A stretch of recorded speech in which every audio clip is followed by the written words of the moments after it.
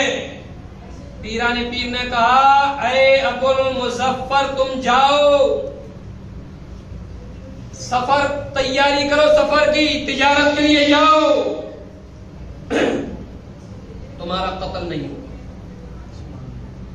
اس چیز کی میں ذمہ داری لیتا ہوں، اس چیز کی میں ذمہ داری لیتا ہوں، تمہارا قتل نہیں ہوگا، جاؤ۔ جب بڑے پیر صاحب سے سن لیے تو انہوں نے تیاری کر لی اور نکل گئے سفر پہ، اپنا سامان بیچ دیا، 1000 دینار ان کے ہاتھ میں آئے، اس کے بعد نہانے چلے گئے تو غسل لگانے میں اسی 1000 دینار کو رکھ دیا الماری میں، نہانا شروع کیے، نہانے کے بعد روم میں چلے گئے، دینار بھول گئے، اور روم میں آئے اور بہترین کھانا پینا کھا اور سو گئے۔ جب سوتے ہیں تب ان کو خواب نظر آتا ہے کہ ان کا قافلہ جا رہا ہے اور عرب کے ڈاکوؤں نے قافلے پہ حملہ کر دیا۔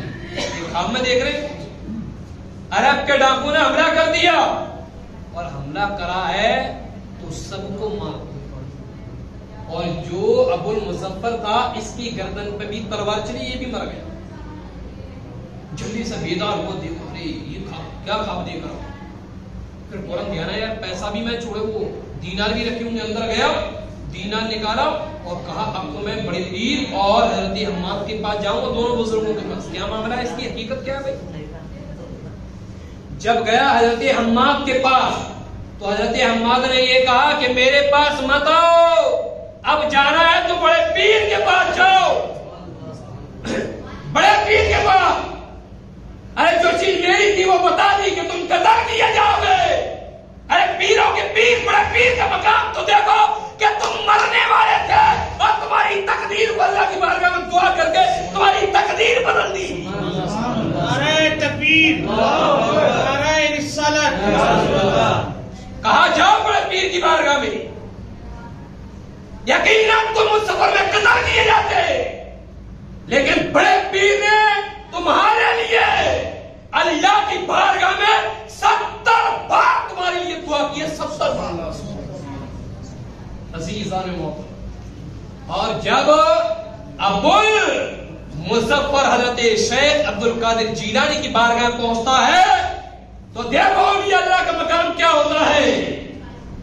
ابھی ابو المظفر نے کچھ کہا نہیں تھا، غوث اعظم نے فرمایا حضرت حماد کے پاس گئے تھے، حماد کے پاس گئے تھے اور سب کچھ معلوم کر لیا تم نے، یہ اولیاء اللہ ہوتے ہیں، یہ اللہ کے ولی ہوتے ہیں۔ بارگاہ اولیاء اللہ وہ ہے کہ جس مقصد سے بھی آؤ، جس نیت سے بھی آؤ، اللہ نے اتنا نواز دیا ہے کہ معلوم کر لیتے ہیں کس لیے آیا، کس مقصد سے آیا، یہ اللہ کے ولی ہے۔ غوث اعظم نے فرمایا ابو المظفر، ابو المظفر تمہیں معلوم ہے تمہارا مال محفوظ ہے؟ کہا حضور مال محفوظ ہے۔ کہا تمہاری جان محفوظ ہے؟ کہا حضور جان بھی محفوظ ہے۔ حضور میں نے یہ خواب دیکھا۔ کہا جو تم نے خواب دیکھا تھا یہ تمہاری زندگی میں حقیقت میں ہونے والا تھا، جو تم نے خواب دیکھا یہ تمہاری زندگی میں حقیقت میں ہونے والا تھا، لیکن تمہارا سفر ہو رہا تھا اور میں اللہ کی بارگاہ میں دعا کر رہا تھا، مولا اس کی زندگی میں برکت عطا فرما، اس کی زندگی میں برکت دے دے، اللہ اس کی موت کو ٹال دے۔ یہ دعا حضرت عبد القادر جیلانی نے کی۔ غوث اعظم نے فرمایا کہ اسی لیے اللہ نے تمہاری زندگی کو، تمہاری موت کو تمہاری زندگی میں بدل دیا، اور جو حقیقت واقعہ ہونے والا تھا اس کو تمہارے خواب میں تبدیل فرما دیا، یعنی جو حقیقت میں تمہارے ساتھ معاملہ پیش آنے والا تھا اللہ نے تمہیں خواب میں بتا دیا، اور جو حقیقت کا تھا اسے اللہ نے ٹال دیا۔